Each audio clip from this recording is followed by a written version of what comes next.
We know that 11.0.7 is bringing us some goblin lore, right? It's all about some goblin stuff. They found the crystal. They're doing goblin-y things. We recently saw that Gazlow's getting a whole new model, which means they're going to become very relevant soon.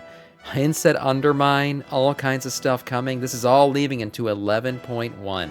Ancient Goblins, the origins of Kazumite and Undermine, and Grell in 11.1. I agree, this is what's going to happen. Let's see what Zaxxas has figured out for us. Why is it that goblins are so brilliant yet terribly reckless? What is the root cause behind their chaotic nature, and how could Undermine still be involved in the patches of the war within? Welcome back, heroes. I'm your host, Oh, nice, Nadax, Solar, good. broadcasting from Crapopolis, Kazan. Today's report, Crapopolis. the Kazumite Query, how goblins and Grell came to be, the origin of Mount Kajaro, and how it all fits in the war within. It just may be that the imagination of goblins, the mysterious Grell lurking in Azeroth's forests, a Titan experiment swept under the rug, and an ancient Mogu legend all come together to make one electrifying... What the hell ever happened to this cannon, man? Remember when Blizzard said that they were going to fire this cannon off at the end of the expansion? This was, I think, Cataclysm. Wasn't it Cataclysm or was it the War? I can't remember which expansion, but one of the devs said, oh yeah, we're going to fire that cannon. Bitch, that cannon been sitting there doing nothing. It's still doing nothing. Well, God knows what it does. Maybe one day. Come together to make one electrifying, absolutely bananas history. Let's start at the beginning. Maybe it was BFA. We know from a passage in Chronicle Volume 1 that Mimiron, Titan Keeper of Invention, was directly responsible for the creation of goblins. As we're told, quote, in ancient times, Keeper Mimiron had discovered Kazumite and used it to experiment on various races, greatly enhancing their intellect. Some of these test subjects were members of a small, primitive race that roamed the forest lands near Ulduar. Consuming Kazumite transformed the creatures into a highly intelligent, Goblin industrious breed, known thereafter as goblins. The destruction caused by the Sundering cut off the goblins' supply of Kazumite. In just a few generations, their heightened intelligence vanished. Oh, I was going to Those say, did they become goblins stupid again? Yeah, is that what happened? Oh, God. Heightened intelligence vanished. Those They did. goblins who had found refuge on the Isle of Kazan had already forgotten the role that Kazumite had played in their old society.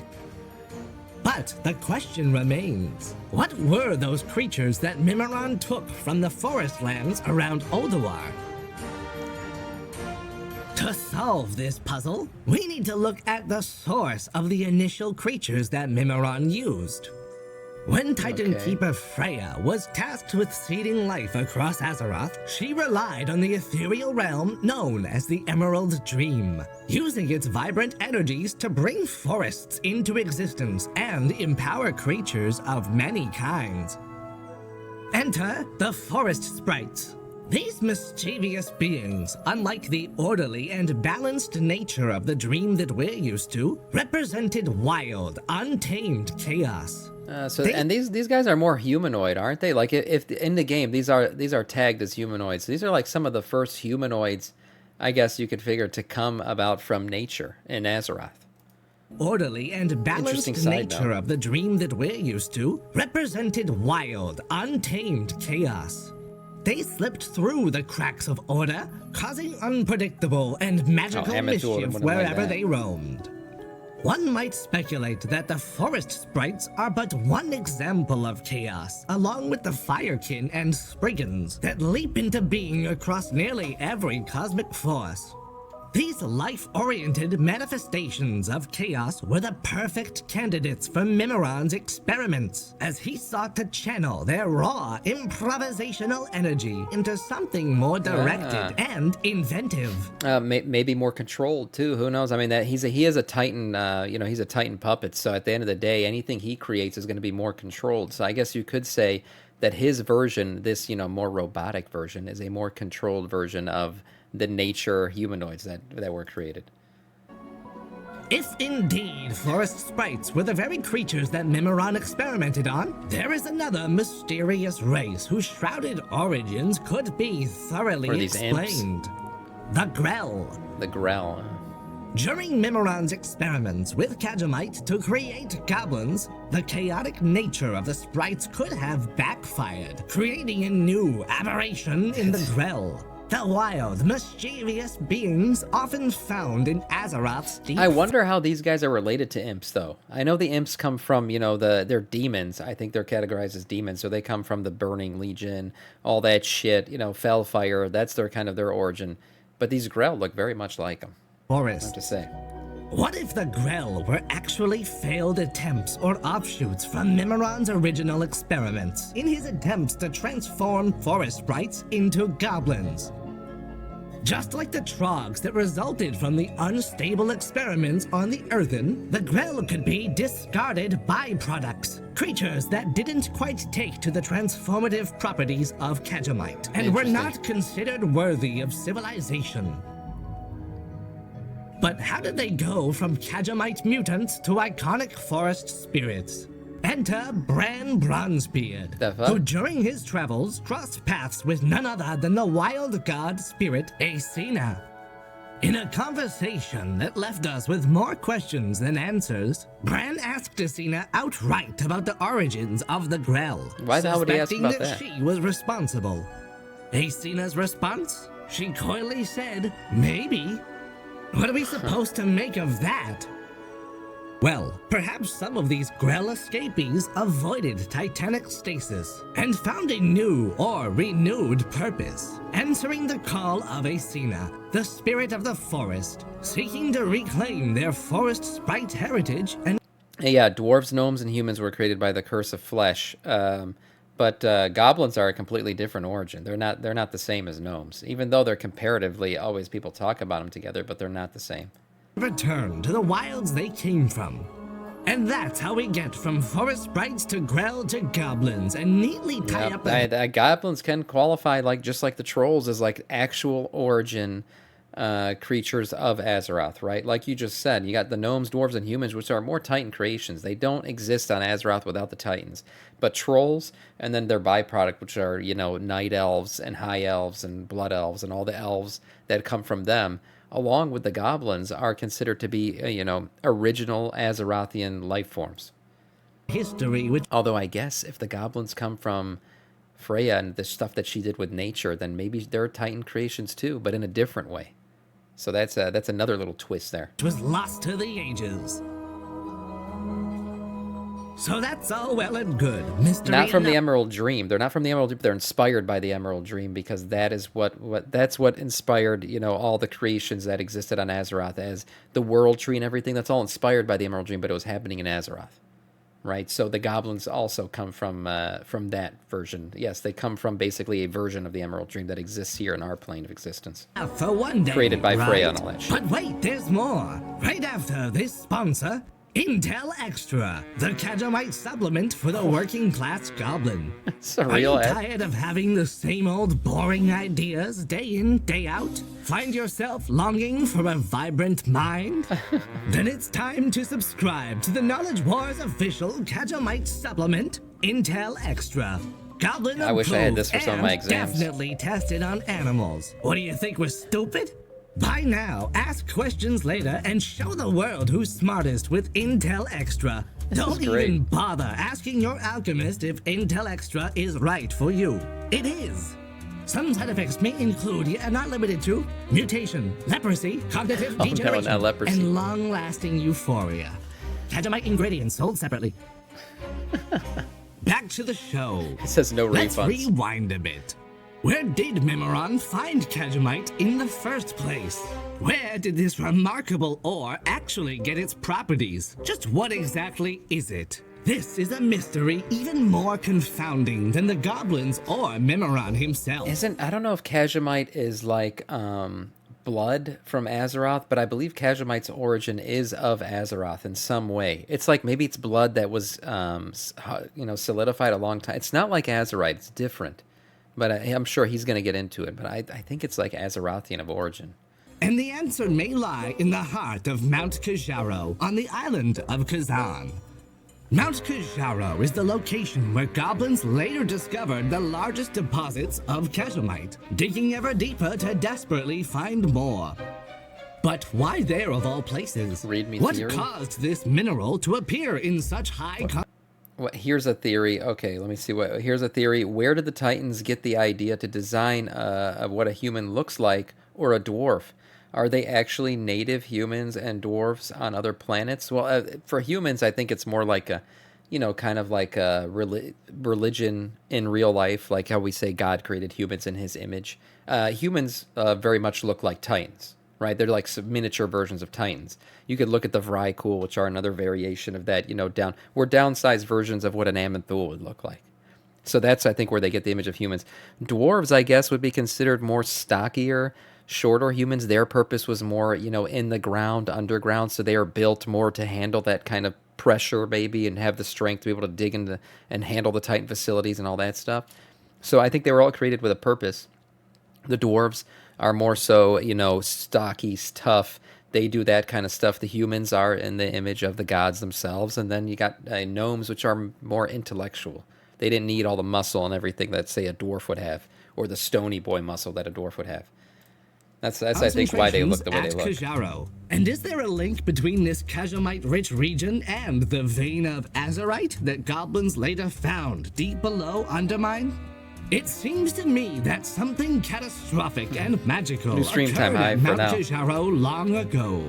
An event that scarred the land, altered the environment, and left behind the precious mineral we now know as Kajamite. To find out what that is, we'll have to go even further, back to the dawn of civilization itself. Oh, jeez. Where are we going? Back in Mists of Pandaria, during the legendary quest, The Crown of Heaven, the Black Dragon Rathian tells us a tale of ancient days. Interesting. At the dawn of the world, when the mortal races were young, they did not yet possess the secrets of fire. They shivered in the cold and the rain, until, in one instant, lightning tore the sky. It rent a tree asunder and set it aflame. The mortals gathered around the... Can I just say Mists of Pandaria is like goated, man. Like, it was so underrated. Mists of Pandaria was a good expansion. It got bad rap because of Kung Fu Panda, but damn it had good lore, beautiful art, great music, good quests. The classes were bloated at that point, but it was still fun to play. I enjoyed Mop, man. Fire in awe and wonder. It could cook their food and warm their homes. They seized it and protected it. They fed the fire every hour of every day. Hot coals were carried from one primitive camp to the next. Agreed, Retro. In a single flash of light, civilization was born. Truly, lightning is a gift of the gods. You are the ember. You are the spark. You are the fire that will spread across the world. You will awaken Azeroth's potential. Holy shit. I mean, if that's not a prologue to The War Within, damn. Literally talking about how we're going to usher in the awakening of Azeroth, or you will awaken Azeroth's potential. And by the way, I think this lore from The War Within wasn't even really written at that time, but holy crap.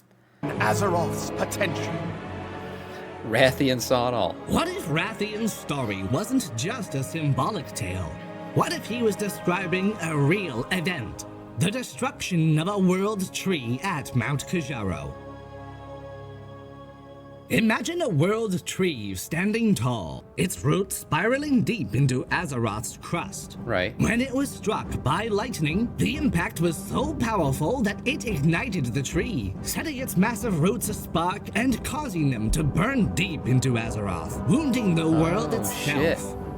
This violent elemental surge So it created the volcano, and is he saying this is where Kajamite's from? transformed Mount Kajaro into a volcano. The molten remnants of the world tree's roots fused with Azeroth's own lifeblood, mixing chaotic life magic with the essence of the world's soul and creating Kajamite. A crystallized form of storm, earth, and fire. Wow. Like fossilized lightning from real-world geology, and becoming the spark of imagination that began civilization.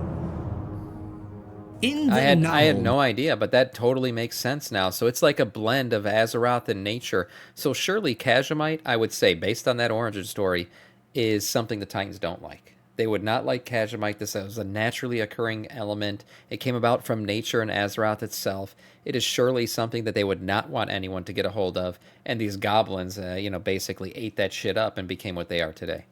Before the storm, when Sylvanas Windrunner first holds Azerite, her experience shares similarities to Khajiit's influence. Quote, thoughts raced through her brain. Not simply her usual calculating, cunning, clever thoughts, but shining, frighteningly brilliant ones. Innovative, creative. The Azerite king topper of the triple-chinned Gallywix was uniquely mined on... Where is Gallywix? Where the hell is he? He's a dreadlord. I would say, Zaxxas came out with a video, he's a fucking dreadlord. He is most certainly a dreadlord, and we're going to see him again very soon. Maybe actually not until one of these other expansions in the World Soul Saga, but damn it, Gallywix. We left him in the Shadowlands. Guy just fucking around. He's a total dick. On Kazan, years before the worldwide resurgence of Azerite during Battle for Azeroth, in a Khajiit mine, no less. So, we have a legend of a tree that was struck by lightning, heralding the rise of mortal civilizations, and the unique mineral substance Khajiit, used by a Titan Keeper to kickstart Goblin civilization, that is found above an ancient wound in the world, where the first Azerite was rediscovered years before Battle for Azeroth. Is it really too crazy to think that there's a connection here? Or could it just be that Mount Kisharo and the tunnels of the Undermine were actually formed by an ancient thunderstruck world tree? Now you might ask, Makes if sense. Rathian says lightning is a gift from the gods, which gods are we talking about here?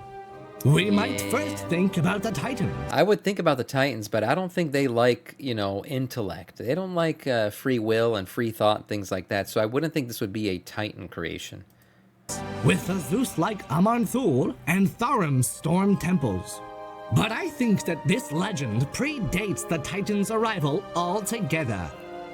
Introducing Alakir the Wind Lord, one of the 4 original elemental lords that we've known to rule over the primordial days of Azeroth, even before the arrival of the old gods. It is said that Alakir is the most cunning of the elemental lords, and with the aid of Ragnaros... Stream lag, no, the video was just pausing there for a second here. Let me... Cunning of the elemental lords, and with the aid of Ragnaros the Fire Lord, they turned the Black Empire citadels to ash, whirling furious storms of lightning and fire. Now, why would Alakir be messing up a world tree at Kajaro? Better yet, why would there be a world tree before the Titan's arrival anyway? Well, if you're satisfied with the answer that maybe world trees are a natural phenomenon too, great, no problem. But if you're a skeptic like me, you'll need more. Interesting. This next part is largely speculative, but I implore you to hang on. Considering the array of magics that we've seen old gods wield, is it too far-fetched to think that life and nature were also under their command? Remember Il'gynoth wrapped inside of a decrepit world tree within the Emerald's Nightmare? Or how about the twisted tree Gul Inath in Drustvar?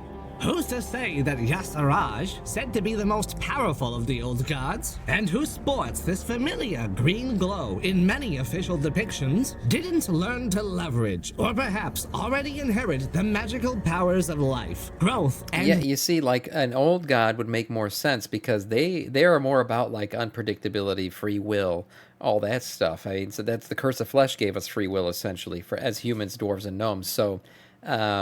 whether or not that lightning came from an old god, who knows? But it would make more sense than it coming from a Titan, that's for sure. Nature. I mean, the old gods are life Gallywix forms, is gone are and they Bobby's not? gone. Coincidence? We know Yasaraj had a strong spiritual presence in Pandaria long after his death in the form of the Shah. And it seems reasonable to suppose that he wielded spirit even stronger in life. Consider how places like Mount Hyjal were already magically potent before Freya shaped the wilds of Azeroth, before any known world trees were planted there. And then we can think about Mount Kijaro a little differently. You question how goblins and undermines still fit into the War Within, since 11.1 is looking like a venture into the roots of Eluna here?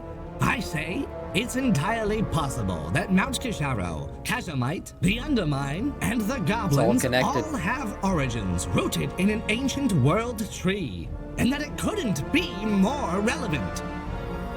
Yeah, I agree with all this so far. He's right. It's all connected. The roots, the Kazamite, everything. The goblins becoming relevant again, I don't think is a mistake in this next patch. It's all leading to 11.1, the Rootlands stuff with all of the Haranir and Goblin lore coming into effect here too. Yeah, and by the way, Old Gods being good, I don't know if you can label either side good or bad. Each side has its own motivations, and they're just trying to play off of us and Azeroth and everything else to achieve their endgame goals. Good or bad, they're doing what they're doing because of their own selfish reasons. We can imagine that millennia ago, Alakir the Windlord struck Mount Kijaro with the full fury of the storms, lighting the tree with elemental power and wounded the deep places of Azeroth in doing so. Alakir's cunning spark, mixed with the life and spirit of the world tree, empowered by the essence of the wound in Azeroth, crystallized into veins of Kazamite. A single spark that gave rise to civilizations, just like Rathian said. As we enter the forested caverns of the Haranir's homeland as our new zone in 11.1, we could learn that Eluna here and the Undermine. By the way, the whole Rootlands thing, none of that's confirmed for 11.1 yet, but it's seeming more and more likely. Common than we first thought. Maybe alongside the Haranir, we'll discover a subgroup of Grell that have evolved in the subterranean depths of Khazalgar after fleeing from Mimiron's laboratory. Ooh. Perhaps they followed Asena's call to the Sanctuary of Life, and we'll see her there too. The goblins of Azeroth could finally learn of their epic electric heritage and adapt with the gears of change by embracing their long-suppressed forest spirit nature. Bam! Goblin Druids. Goblin Druids, yeah, are canon. Yeah, right. This is so good. It's crazy, though, that if goblins are, in fact, like naturistic in origin, it's funny how far they've gone away from that, because goblins are known to be, like, the least, environmentally friendly race. Like, anywhere they go, they pollute the shit out of the land. They basically ravage the land for every resource that exists and just completely treat nature like shit. So if they ever found out that they are naturalistic in origin or nature-related in origin, I feel like it would just blow their minds. And yeah, Goblin Druids, here they come. Are canon, and Goblin Shamans make perfect sense. Goblin being Shamans. Children of the Storm. You're welcome. But okay, I know what you're thinking. We already know that the goblins are after some island with a crystal because of these NPCs from patch 11.05. And surely that's the new zone, not Undermine, right? Here's where it gets bananas. Well, he dropped this video before Undermine, so he didn't know, I think, that the Siren Isles was coming before 11.1 in 11.0.7. Or 11.1, so it still connects, it makes sense. Goblins and world trees. I think our heroes will take to airships in 11.07 and fly to the fabled island of Telebim. So he's right. This is exactly what's happening. It's just not Telebim, it's the Siren Isles. So, I mean, he's totally on point, which is crazy, because he dropped this video before we found anything out about 11.0.7. That's why Zaxxas is a G, man. For the triumphant return of Plunderstorm. How did he predict Plunderstorm's return? What the shit? This man predicted Plunderstorm returning before it was actually confirmed? This time, Plunderstorm integrates itself into the main story by bringing us to the long-awaited Banana Island. So, why Plunderstorm? Simple. Now, we don't have any details yet on what Plunderstorm is going to be or not going to be in the next iteration of it. It could be on an island, like he's talking about, a new island, and they try to tie it into the lore a little bit. We've been given a tease about an island with storm clouds that close in around it, that we're traveling to with airships. Folks, this is Battle Royale 101. But what does Telebim have to do with goblins, or an ancient war with Alakir? Well, here's our clues. The goblins who had explored the island in question were scared off by clouds rolling in, This is actually just like a secretly in a Blizzard storm. employee. Rickett mentions a crystal of some kind, and I'm reminded of the big storm-charged crystal mountain on the Isle of Dorn, home to the Stormrooks, the elemental griffins Yeah, that's right, the bonded griffins. with the Earthen Riders. Given that you can only make up so many new, veiled, or otherwise uncharted islands in a sea so frequently sailed, I think that Telebim, which sits firmly between Kazogar and Mount Kijaro, I'll be honest, this is better than what they're giving us. Telebim would have been a much better lore island than this Siren Isles that we're getting. The Siren Isles is just a use of a what's it called? The Island Adventure, or whatever the fuck they were called back in BFA. So Island Expeditions. So it's just a reuse of that, but they should have just called it Telebim to keep it into the lore, because this is perfect. will serve as an appetizer in 11.07 for the full course gluttony awaiting us in Undermine. Undermine's coming for sure. So far, Telebim is an island known almost only for its iconic bananas. However, the name of the island bears hints to why what is going on there relates to the Undermine. Peeling this open, we can suspect that the name Telebim is likely based on the real-world city Tel Aviv, which comes from the ancient world word Tel Abib.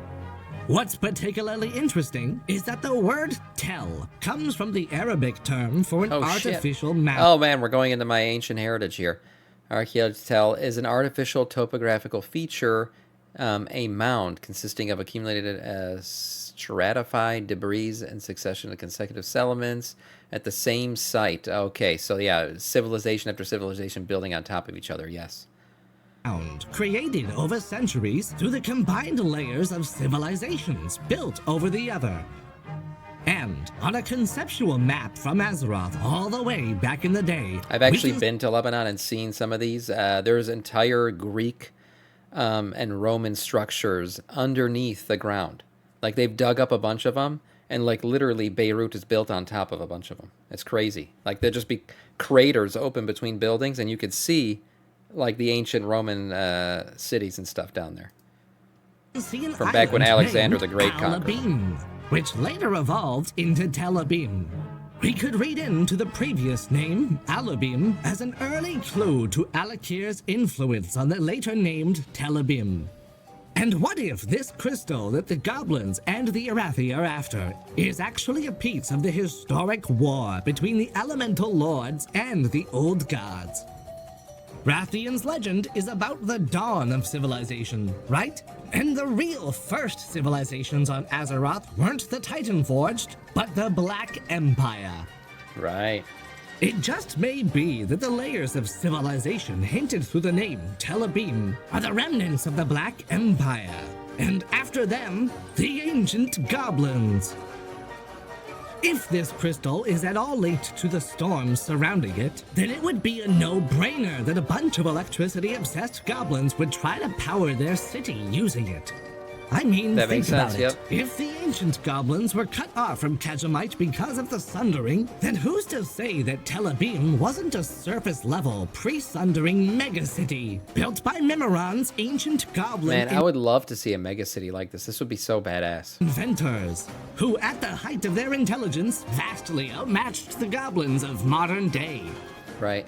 What if in 11.1 our heroes delve below Telebim into the entrance of a fully realized Undermine raid or Be mega badass. dungeon that starts in the heart of old Undermine? Hold on, he using Treasure Planet clips. Oh man, a newfound respect for Zaxxas. Treasure Planet, underrated movie, freaking great movie. Old Undermine, a backdoor to an ancient underground It was a goblin big flop for metropolis. Disney, but it's a good movie.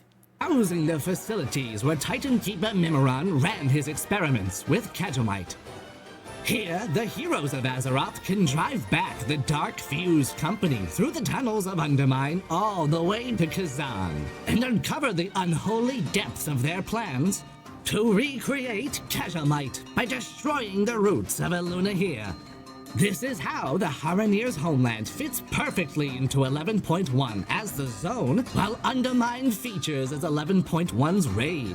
And the crooked Makes goblin sense. behind it all?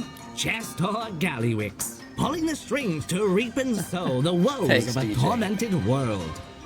And to Oh, yeah, this fucking guy. Look at that. think, if it weren't for us meddling kids, he would have got away with it.